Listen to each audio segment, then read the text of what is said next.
The opinions and views expressed in the following program are those of the speakers and the host, and do not necessarily reflect those of Yoakley Scott Corporation and your sports network. Yeah, I've been closer to Jesus before, so can you help me out? Oh, can you help me out? Am I on my own? Am I on my own? But can you help me out? Am I on my own? Am I on my own? Or can you help me out?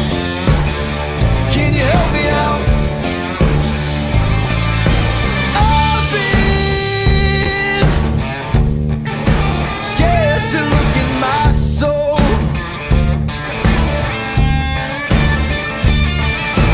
I've been afraid I would follow the road. Yeah, afraid of the things I've been told. And hello, everybody. Welcome inside to a Tuesday episode of Running Point on YSNLive.com. Brought to you, as always, by our good friends over at Greenwood Chevrolet in Austin Town. I'm going to go ahead and put their logo in the top right-hand corner so you know where to go if you are in the market for a new or used vehicle. It's no one better. No one is going to match you like Greenwood Chevrolet in Austin Town. Oh, no. I almost deleted their logo. I would have been fired on the spot. There it goes. Greenwood Chevrolet in Austin Town right there. They go the extra mile for you. We try to do the same here on this show every single day by featuring interviews with our players and coaches from around the YSN family. We will continue that today as we go into another spring sports preview. It's the Salem softball team, and Michael Thorpe will be the one featured today, his coach's corner, also on ysnlive.com and our YouTube page, but will be featured on today's show to preview the Quakers season. Let's go into the scoreboard. I'm excited. This is our first recap day in a long time since the end of the districts, probably, I would say, for basketball is the last time we really got to do a solid recap episode of Running Point. So let's hop into the scoreboard and see what we got. Scoreboard on ysnlive.com. We'll make it full screen for you guys. Scoreboard is brought to you and presented by Burnett Pools, Spas, and Hot Tubs. The YSN scoreboard is a great tool for our fans, whether you are at one of the games or watching one of our broadcasts. Either way, you don't want to look away from the screen for too long. And the YSN scoreboard is a great and easy way to get updated scores from your favorite teams across the YSN family. YSNlive.com/scores is where you can find it, and it is presented proudly by Burnett Pools, Spas, and Hot Tubs. Let's get into it. We'll start with baseball. Top of the scoreboard, Mohawk. They take care of Quaker Valley 12-2. And Eric Hughes was out there with the call for our great friends over in the Keystone State. And they had, obviously, with the 12-1 score, they had a lot of big names. Vinny Pizzulo, he was the winning pitcher for the Warriors. 6 innings pitched, 2 runs, 4 hits, 8 strikeouts, 1 walk. That's a great final line for Pizzulo there. Bobby Fadden, who was just in our YSN All-Star game on Sunday, he got started with a 1-for-4 day, but he had a double and 4 RBIs, including the walk-off sac fly to give Mohawk that run rule victory. AJ Verdi, who we'll be hearing a lot from this baseball season, he was in our baseball All-Star game last year. He went 1-for-1 with a single, 2 walks, 2 RBI for Mohawk. So a good day for them as they win 12-2 over Quaker Valley. Let's go into Canfield and Austintown Fitch. Probably one of the more looked forward to games of the night. Everyone wanted to see how the AAC was going to shake up. And, of course, This was going to be a big game to show you who was going to be the ones this year that were going to take that first foothold of the AAC. And this time around, it was Canfield with the 2-0 win. And it's a pitcher's duel, and Michael Patelis pitched extremely well for the Cardinals.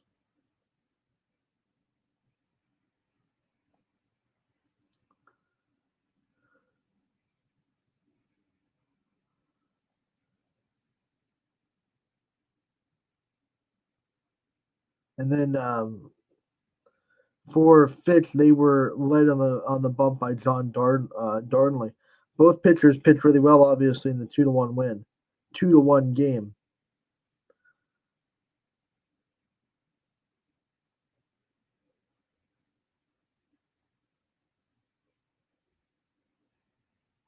Sack fly from Jadala for Canfield was the one that really took the win. Final line for Michael Patelis, who was on the mound for Canfield, was 6 innings pitched, 7 strikeouts, 4 hits, and a walk. That's a good first line. Good first line for the first day.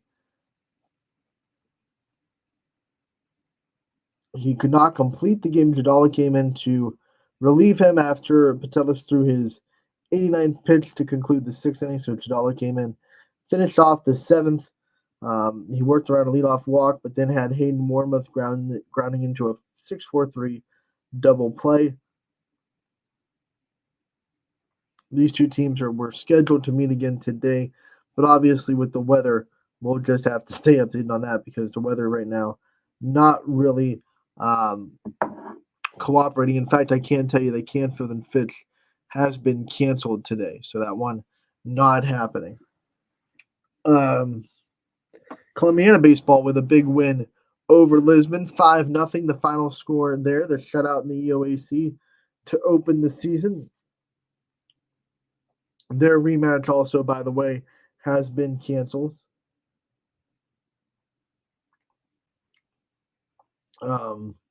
Alex Eusebio threw 6 innings for the Clippers. Didn't allow any runs, just 1 hit and 12 Ks. So it's a good start for that ace on the bump. I think we're going to hear his name a lot this year. We'll go to Boardman and Howland. Howland gets the win 10-4. On the other side of the scoreboard, Crestview and Brookfield, it's all Rebels in this one, 11-1, the final score there.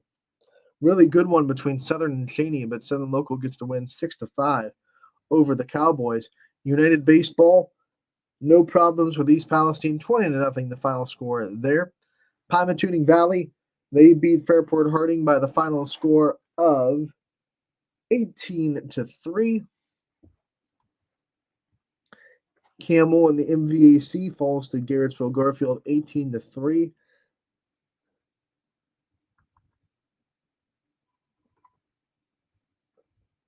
We have a final from Jackson Milton and Western Reserve as the Blue Jays win 11-0. LeBray beats Champion 4-0 on the baseball diamond. Springfield beats Lowville 7-1. Colton Rourke had a really big day for the Tigers in that game. St. John able to take care of Matthews on the baseball field 12-2, the final score there. Middle Ridge and Waterloo, Rams get the win 12-1. Poland gets the win over Niles 13-3. McDonald run rules Sebring 10-0. JFK gets a very good game out of Ursuline 3-2. The Irish nip out the Eagles in the first game of the season. Latonia wins against Wellsville 5-2. Salem falls to Copley 4-0. And East Liverpool and Edison, a really good one there, but Edison's able to get the win 3-2, the final score there. We'll go to softball as Boardman gets the win 7-1 over Howland. The Spartans open up AAC play. I was there for this one. And one, Gabby Safara, man, what a pitching performance. Not only was it a shutout through 6 innings, it was one where she had to deal with quite a few situations that would have been a lot of pressure for a lot of other pitchers. But Gabby Safira never really panicked. She made really good pitches in big situations with big hitters up and runners on board. I mean, the first 2 innings, Howland had 2 runners in scoring position in each of those first 2 innings. So um, didn't phase her. She never let a run go. And on the offensive side for Boardman, a very balanced attack. Their 7 RBIs came from 7 different people. So those things bode well for the lineup of Boardman if they're able to be that balanced and be able to pass the bat forward like that. Then good things are going to happen. I thought offensively, obviously there were a lot of people that looked good. Matty Weimer was 2 for 2 with a walk and an RBI, the senior outfielder for Boardman. I thought Lacey Juris played a heck of a game on defense and offense for Boardman. She got a big hit up the middle to lengthen that lead. It was 4-0 for a while. Boardman scored in the first 2 innings,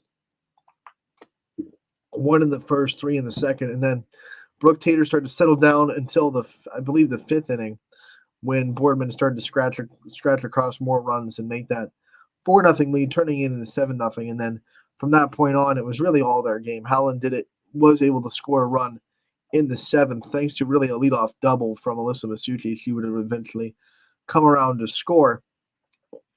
But really, when you look at it, this was this Boardman's game from the jump, and Gabby Safira really set the tone in that top of the first by navigating a very tricky situation. And anytime you leave base runners on, I feel like the very next inning, the other offense just takes that momentum and usually runs with it. And Boardman did by scoring in the bottom of the first.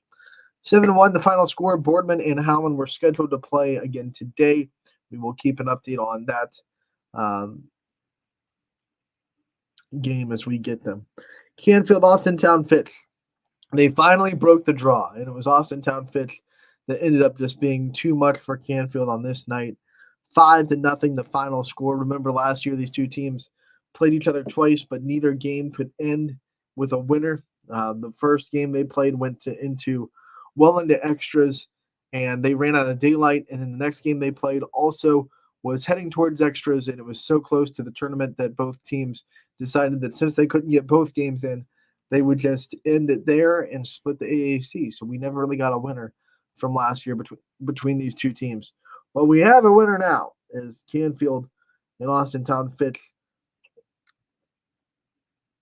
square off last night, and it's Fitch that gets to win 5-0, the final score. We look at the stat lines, the box score for Austintown Fitch. We'll start with Sydney Watts, who was in the circle. 7 innings pitched, only gave up 1 hit, 1 walk, 15 strikeouts. That is exactly what you expect out of an ace. On the offensive side for Fitch, Kylie Folkwine was 2 for 3 with a home run and 2 RBIs, 2 runs scored as well.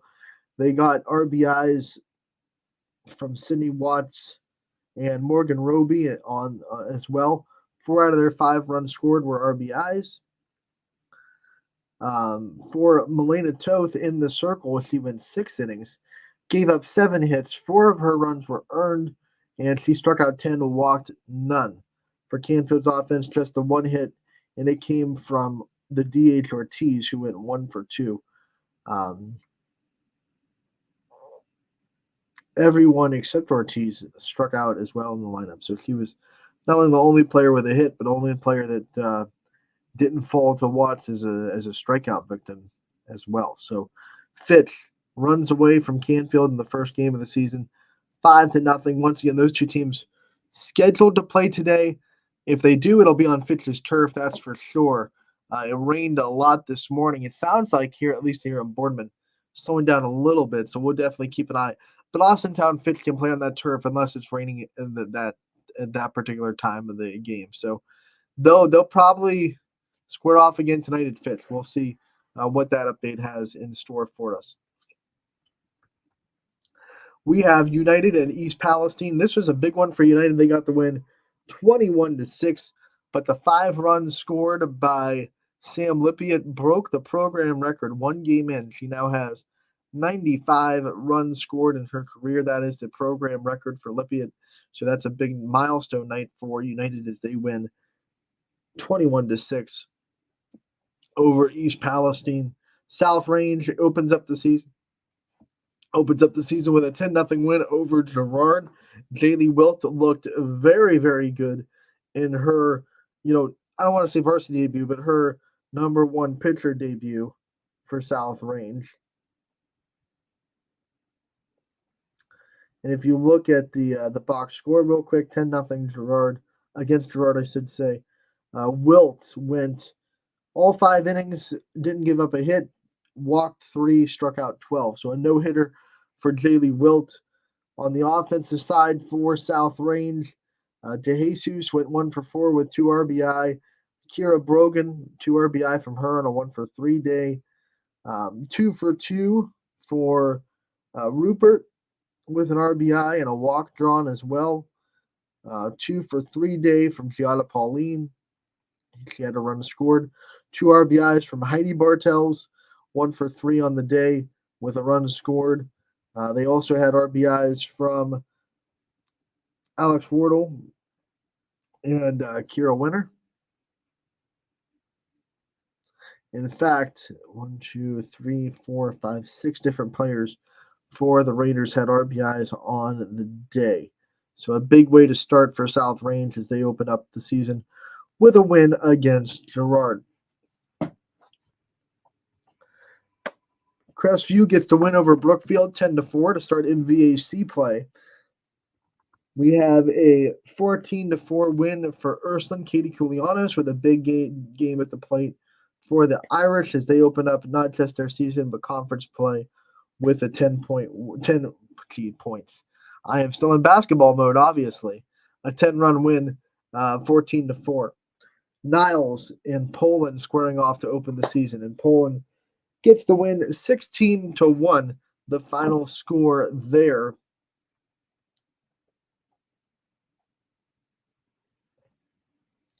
As we look at this game and the pitching performance that we see out of Olivia Horn in her debut, she went 5 innings pitched, gave up no hits, 1 run, it was not earned, walked 1, struck out 10.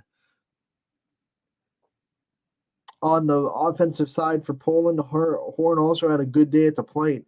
2 for 2 with 2 RBI. Kylie Hudrin was 2 for 3 with an RBI. They had 2 RBIs from Leanna Bocheri, 2 RBIs from Eliana Thompson at the top of the order with a 3 for 4 day. So really everyone was really chipping in for the offense. They also had 2 RBIs from Avery Yakubovic with 2 walks on the day as well. So a good start for Poland, who obviously before the season we well documented returning a lot of talent to that lineup, but it's also good for them to see Olivia Horn step up in a big way, throw a no-hitter in the first game of the season. Pontoon Valley gets the win over Fairport Harding, 12-1, the final score there. And Garrettsville Garfield, 11-1 win over Camel. Hubbard with no problems with Struthers. They win 21-8.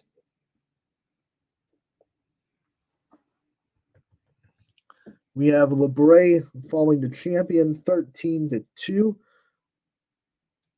Columbiana beats Salem 12-0, the final score there. We have Springfield falling to Lowville 20-6. Lowville Rockets, their offense explodes in that one. Matthews beats St. John on the softball diamond 14-0. We have Middle Ridge getting the win over Waterloo, but barely 9-8, the final score there. That was a slugfest. Liberty beats Newton Falls 9-5, the final score there. McDonald was able to beat Sebring. And Isabella O'Brien, hey, how do you open the season? Well, all you do is throw a perfect game. That's pretty dang impressive. The final score there was 14-0. Let's look at Isabella O'Brien's final line. 6 innings pitched, no hits, no runs, none earned, no walks, 16 strikeouts on the day for O'Brien. Also a good day at the plate for her, as she went 2 for 4 with 2 runs scored. 3 RBIs for Bree McCombs, who was the big bat in McDonald's lineup for the day. East and JFK have a lot of offense, and JFK is the one that ends up on top, 18-12. And then last but not least, Wellsville with the win over Latonia for 16-1. The final score there for that.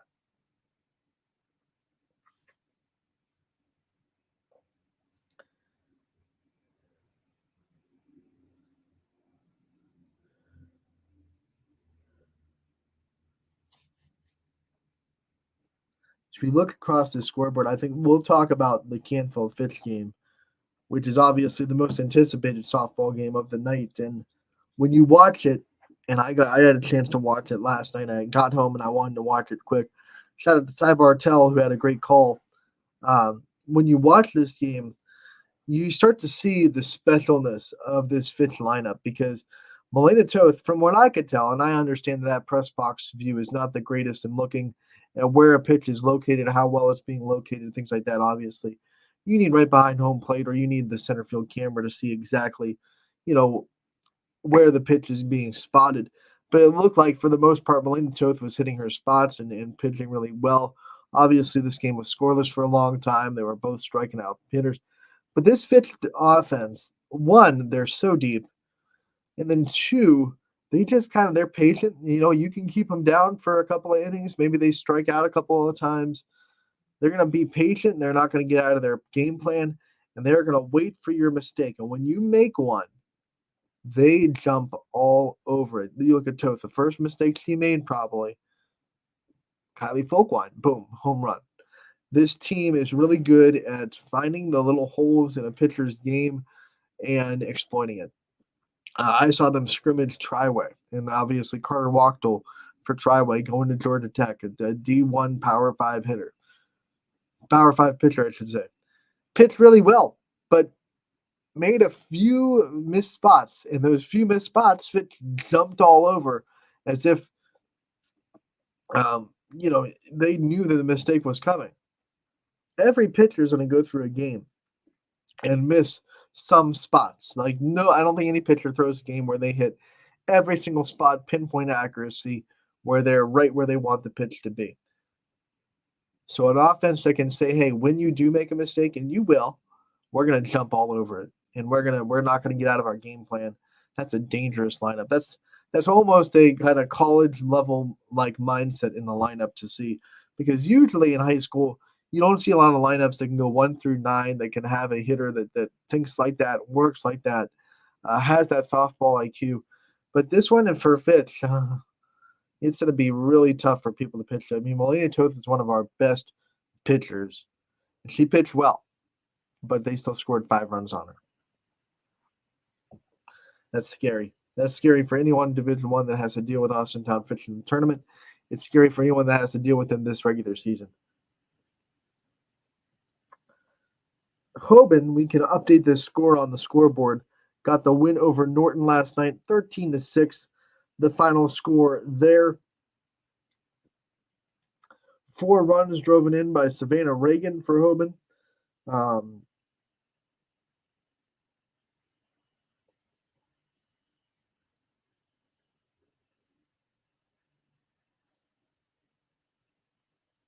They had 13 hits in the game. What a big night for their offense.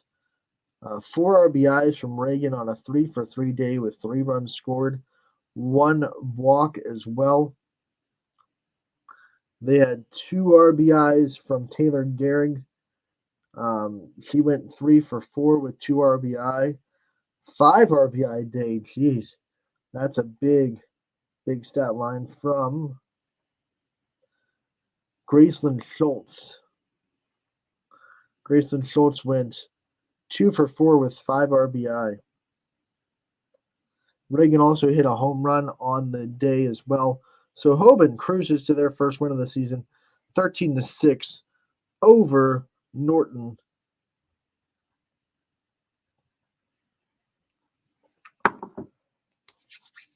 That'll do it for the first recap of the season. It was a fun one.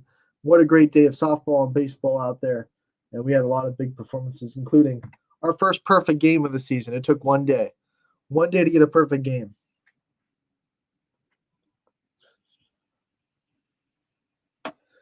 And we have a comment in the comment section. LeBray with that big win, 4-0 over Champion.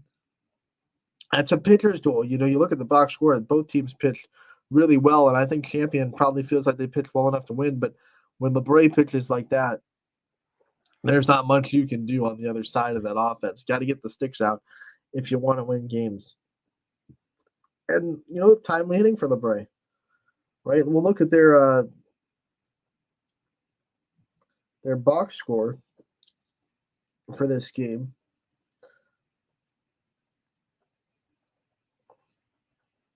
Dylan Simpson, what a start for him, and he had a great year last year as well. Struck out 11.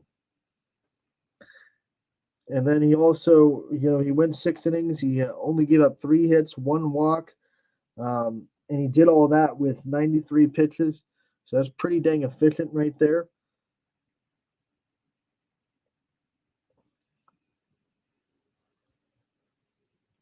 On the Braves side, it was Carson Fife, who was also a really good pitcher in his own right.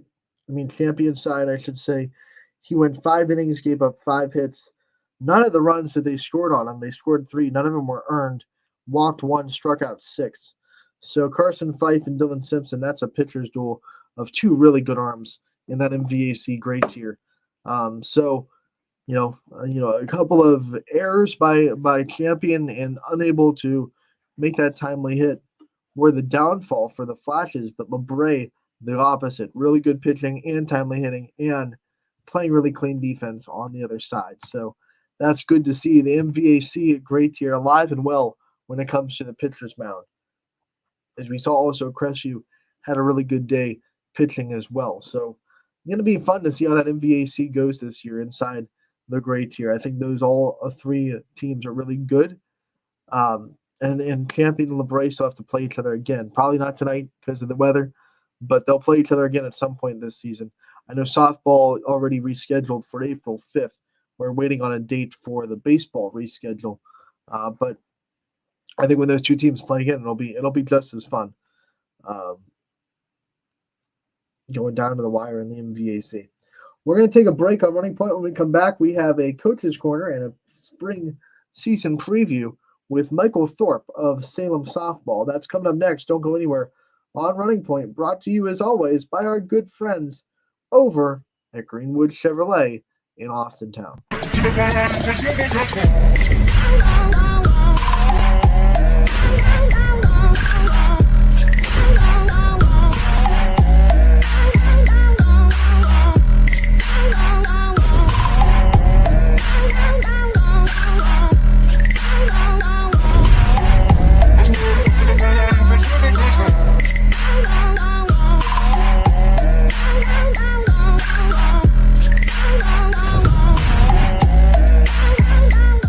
Now you can see every school, to the smallest school, to the intermediate schools, to the schools in the outlying areas. It gives you coverage that you could just never get to before. It's something that's great to experience, and it's opened up a whole new wave of sports viewership.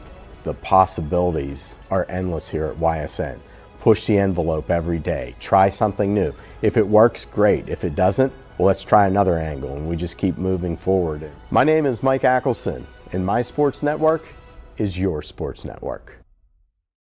What can you do on over 5,000 acres? At Mill Creek Metro Parks, you can discover unique habitats and wildlife, create memorable family moments, experience history, heritage, and park programs, explore scenic landscapes, take time to relax and be well, connect with nature and each other. Come see what's new at Mill Creek Metro Parks. Plan your trip now at millcreekmetroparks.org. Going the extra mile at Greenwood Chevrolet means taking care of our local customers. And it's just a great feeling to put them in a vehicle and get them all excited about a new vehicle. At the end of the day, our goal is to be someone our customers can count on. And every day I'll go the extra mile for the community so they can trust us. To do anything that would convenience the customer or make them feel more at home. Realizing, number one, that we're here for them and that we're not going to go away. That's what going the extra mile means, only at Greenwood Chevrolet.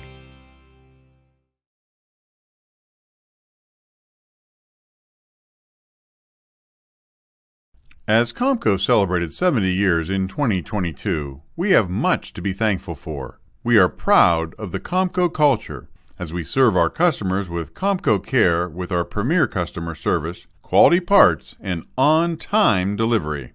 The partnerships we have with our customers and our community are second to none. We thank you for your continued support. We are proud to be part of this community and will continue to offer great jobs for great people.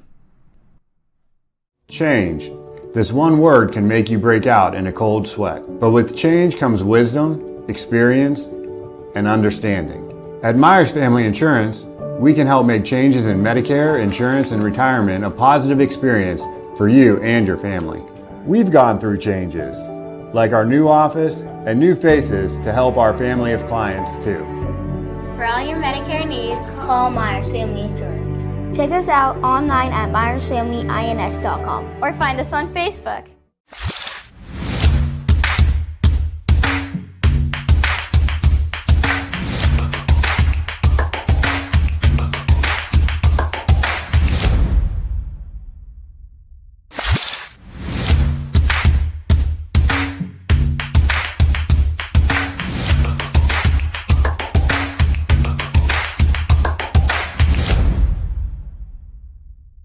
Your culinary adventure awaits at Legends Food and Drink. Experience a welcoming ambiance while you explore our appetizing menu featuring over 20 meals under $20 and over 30 lunches for $12 or less. Our private dining room seats between 10 and 20 at no additional cost. And don't forget our spacious 35-seat bar for your favorite sporting event. Book your special occasion in our elegant banquet room that seats up to 150 comfortably. Legends Food and Drink, a taste you'll remember. Market Street and Route 224 in Boardman.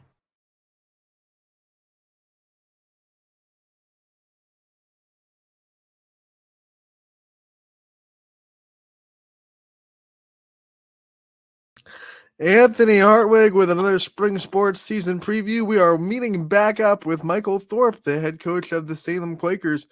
Coach, thank you so much for taking the time to join us today. Well, thank you for having us. We appreciate all you guys do. You got it. And this Salem team gearing up for another season.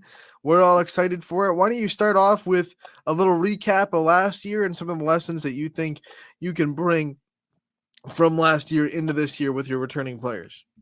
We got a lot of experience. We had 4 freshmen playing for us and a pretty young team last season. So we were in a lot of close games last year, so we're looking to turn that corner this year. We're excited to see how we do in those real close games to really flip that record over this year. Usually when a team is in a lot of close games, there's that one thing that you can do differently or one thing you can improve on to flip those results. What do you think that is for the softball team? What is that one thing that needs to flip for those close games to turn your way? I think every sub 500 team probably says it, but it's just that one inning and just keeping that composure in that inning and maybe limiting it from 4 or 5 runs down to 1 or 2. And, that flips the score at the end of the game. If you took out 1 inning for most teams, the record on the season, at least sub 500 teams, it makes a world of a difference. So keeping that composure, 1 more year of experience at some positions is gonna pay off in those games this year. Let's talk about your roster this year and the players that you're going to have a part of your squad and the names that we should all be on the lookout for. Well, it starts with our captain, Channing Toy, the catcher. She's a year-round player, dedicated captain of the team this season. She's poised. She'll be batting leadoff for us. She's a junior. And then in the circle, we have Morgan Blaine, a sophomore returning, and Emily Lewis, a sophomore returning. And both of them last year took about 50% of the workload as freshmen. They're also travel ball players that play year-round, work with their pitching coaches. And we're excited because both of those two have just leaps and bounds above last year, not only physically and things like that with their game, but I know mentally, just being a freshman put to I think last season we didn't play 1 freshman pitcher all season, and it ended up being like maybe 20 senior pitchers that we faced during the season. So that gap there with experience is now extremely shortened. So we're really excited about where we're at in the circle. First base, we'll have Hadley Carlisle, a sophomore back. Good stick there, nice first baseman. Second base, Paige Mino is going to kind of take over that, another sophomore. And then it looks like we're going to have a freshman at shortstop, Michaela Snelzer, and also Emily Lewis when she's not pitching, another sophomore there. Bella Brand will be back at third, a senior. That's been a 4-year starter for us. Lauren Barton in center field, an explosive athlete on the bases and all around in her game, going to get those balls that maybe some other center fielders can't get to. She'll be back and be the captain of that outfield. And then on the corners, we're working on figuring those things out and got a lot of young players vying for those positions. And some of it will come down to who's got that hot stick right there. I mean, you have that the problem that I think a lot of coaches want is a lot of players with only a couple of positions to give out. What are some things that you want to see in the next couple of weeks when you're deciding those decisions and deciding who's going to be in those spots? What's going in your mind on the deciding factors of those? Well, some of it is who's pitching in the pitching sequence, where they fall in when they're not pitching. Mm-hmm. And other than that, it's the stick. I really think we'll have a platoon because some of them will have that good back going. Others are a little more aggressive in the field or on the bases. Mm-hmm. So we'll probably platoon those more. We might have 4 starters at different times in right and left based on our competition and who's pitching and what they bring to the table. And also riding a hot hand when they're hot. Definitely a good problem to have for a softball coach. Let's talk about your schedule. We'll start inside the league. The EBC, always a tough one. West Branch, Marlington always bring a great program, and as well as Minerva and all the other teams in the EBC that are not a part of the YSN family yet, but we'd love to have them on board. Coach, what about the EBC looks good to you this year, and what do you expect out of the league? Well, every year there's not one game that you can either take for granted. Every team battles back. If you think they're going to have a down season, they just don't. They rebound. Marlington, as usual, will have 1 through 9, travel helmets on, ready to roll and hitting the snot out of the ball. And then West Branch, of course, that's always our rival. They got a great team back. I know Alliance is rebooting a little bit, but they will. And Carrollton and Minerva will always be competitive as well. They always seem to bring something to the table. And they work hard in the offseason, and it shows. Our league's very, very competitive, as you know. It's a smaller league, which means you have a little bit more chances to get in the non-conference and test yourselves outside of it. What are some teams that pop up outside of the EBC that you're really excited to get with?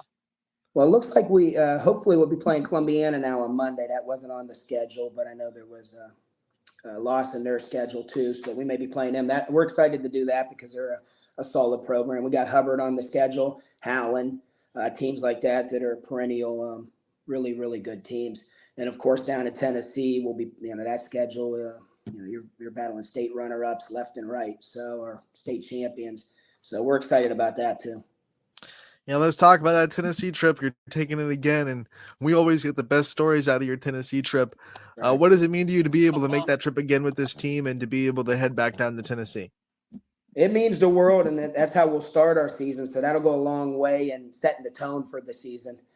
We may only have one game in if we get rained out this Saturday before we head down there. So that sets the tone, the mood, and the positivity we're going to feel down there. We're going to try to ride all through the season. That trip, absolutely. I mean, the kids look forward to it. They'll talk about it the minute the season's over. What are some of your favorite stories from last year? We didn't really get to catch up with you after the trip last year. So you got anything that you can share with us from last year's trip to Tennessee? Yeah, we don't have that exciting bear story this time. But, I was called out to the parking lot because they said, "Hey, Matt got hurt again," and I'm like, "Oh, come on, that girl's getting hurt, over her shadow sometimes." It just seemed like that's how she did it, So they called me out to the parking lot, and every girl has a ton of water balloons on them, of course, and it not only extended from the parking lot but into the coach's cabin a little bit, and they lit us up. But we got our deposits back from the cabins and everything. A lot of towels came in the process, but it was definitely they get me seems like every year with something. They got you, Coach. Yeah, but no mauling this year, no bear mauling. No bear. That's good. That's good. We don't want. Yeah. We'd much rather you get pelted with water balloons than mauled by a bear. Just I can come back in a week from that, but a bear, I might be out. That would ruin your whole month. Coach, when you talk about some of the things that you see out of the youth of this program and the sophomores and freshmen, the underclassmen that have been so strong for you, what makes you proud as a coach that they're stepping up and as a young group of players? Well, their maturity is above their years. and they want to win. They're hungry to win, and they're not just hungry for their own game. I mean, they're picking each other up. But I hate to talk about the upperclassmen when you're talking about the freshmen, but they're part of the reason. They've led the way, and they've showed these girls what it takes, and that's going to really resonate. It starts again with Channing Toy. I mean, she shows these girls each and every day, and they get a little bit out of line or a little ahead of themselves. I mean, in the proper way, she makes sure they're back in line. You also don't get a freshman that's ready to go without a great, building blocks in the youth level. What do you guys do to make that so strong and to have the girls ready to go when they come in as a freshman? We do a lot in my building. I work with the kids. There's a lot of kids that come to me with the lessons and things in Columbiana there at the building. I work with them, and that's paid off in a huge way. And then I can't tip my hat enough to the volunteers that, ask me questions and things with the rec league, and we're tying that together. And then as well, this is the most kids that have ever traveled at Salem. So, some of them are playing rec and some are playing travel or both. But just getting them around the travel game from being in the building with me, they've ran it with it in their own direction. We got kids, Thunder Elite, different programs, athletics, all over. So they're not just tied into the couple travel teams that are in my building. But it's nice to see them get out there, get around that game on a year basis, and it's going to really pay off down the line. For people that don't know, you don't take too much time off of the sport of softball because you're also a travel coach as well. What do you love so much about the sport? What keeps you coming back to this coaching position?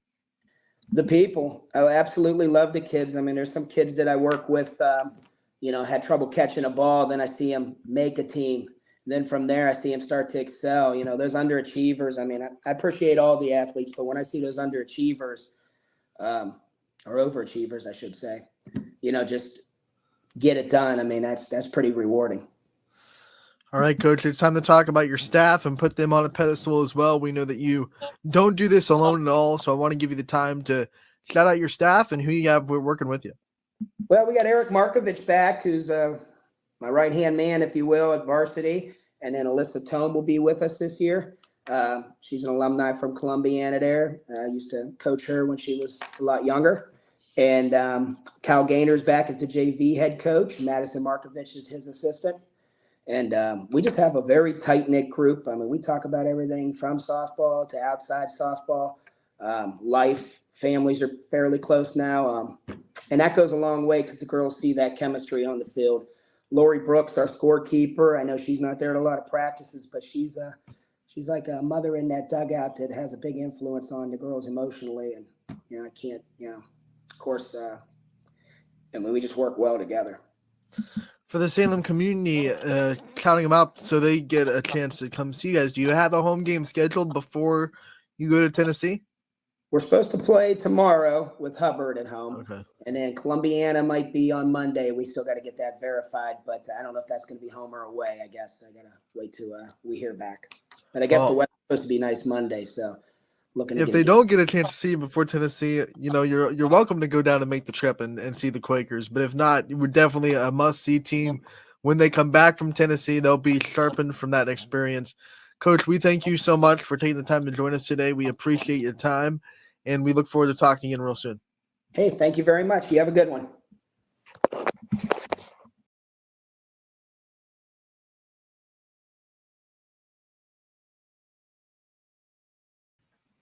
That was Michael Thorpe, the head coach of the Salem Quakers softball team, getting us ready for the season. Salem opened the season last night over Columbiana and fell to a very good Columbiana team. Very good Columbiana team that returns just about everybody, to be real. I think they lost one senior from the Clippers. So they'll still have that 1-2 punch like Caitlin Pleska and Mackenzie Gamble that was so good for them last year. And Columbiana is off to really good things, obviously, in that program. We'll talk to Daryl Kurtz a little bit later on this season, the head coach of the Clippers, about their program. They're heading off to Myrtle Beach very soon. They have Myrtle Beach games starting on the 28th. So they're probably getting ready to head down there, if not today, tomorrow for sure, to get there before their games. So we wish them the best of luck and safe travels as we head into what's going on here today. We'll go through today's scoreboard. A lot of these games obviously being postponed due to weather. So we'll just go through. By the way, if I miss one and you already know, hey, this game's been canceled, we know that for sure. Then let us know, because I'm going to call out the ones that we've already been privy to or we've been informed of as far as cancellations. So here's what we know so far today. We'll start with baseball. Fitch and Canfield canceled, not happening. Columbiana and Lisbon canceled, not happening. Struthers and Hubbard has been moved to April 3rd. And then East and Cardinal Mooney has been canceled, as well as Howland and Boardman. That was supposed to be played at Scene 3. That's been canceled. On the softball diamond, Fitch and Canfield moved to tomorrow. Howland and Boardman canceled tonight. Champion LeBray has been moved to April 5th. Southern Local in East Liverpool has been moved to tomorrow, as well as Struthers and Hubbard. That's moved to tomorrow.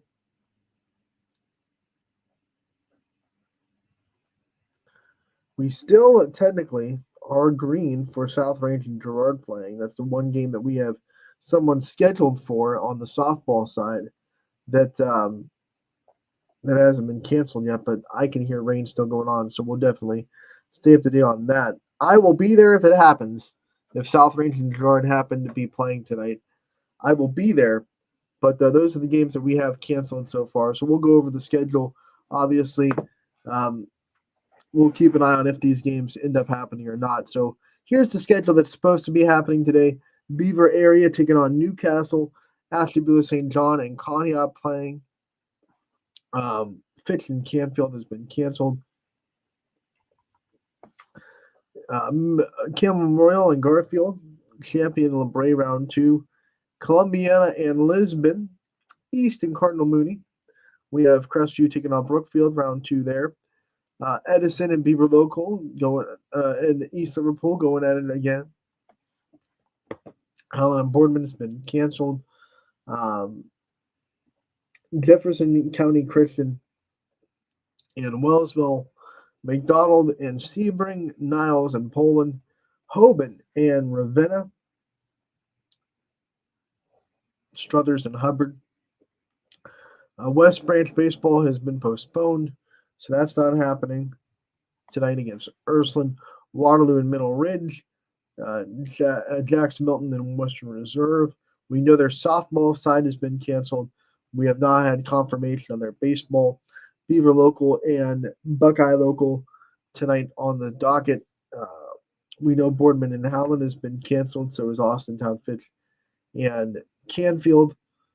Campbell supposed to travel to Garrettsville Garfield. Mooney's supposed to go to East. Crestview's supposed to go to Brookfield. Champion LeBray has been moved to April 5th.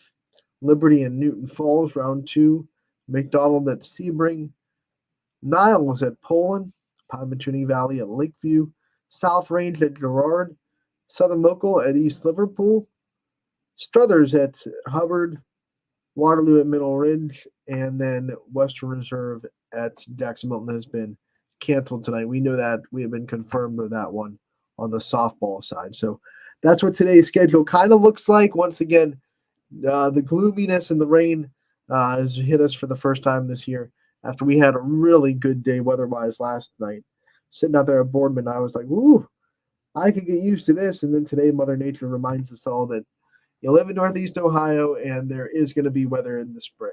And it's just the reality of the world, and we can't control it. So we will keep as up to date as possible on the cancellations tonight and the reschedules as we continue to watch Storm Tracker 21 and the rain up in the skies.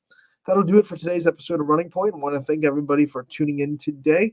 And I want to thank Michael Thorpe for giving us his time and doing an interview with us to preview the Salem softball season. Tomorrow, we'll be back from 1 to 2 to recap anything that does actually happen tonight. And we will also have Scotty Mincher in the show as well. Of course, we're going to talk to him about what it was like to judge the dunk contest for the All-Star game. We'll get his thoughts on how he thought the night went. He was there for most of it. And we'll also see what's on his mind tomorrow as well. So come back tomorrow on Running Point That'll be from 1 to 2. Brought to you as always by our good friends. Oh, we got a comment. Wait. And this might be a update.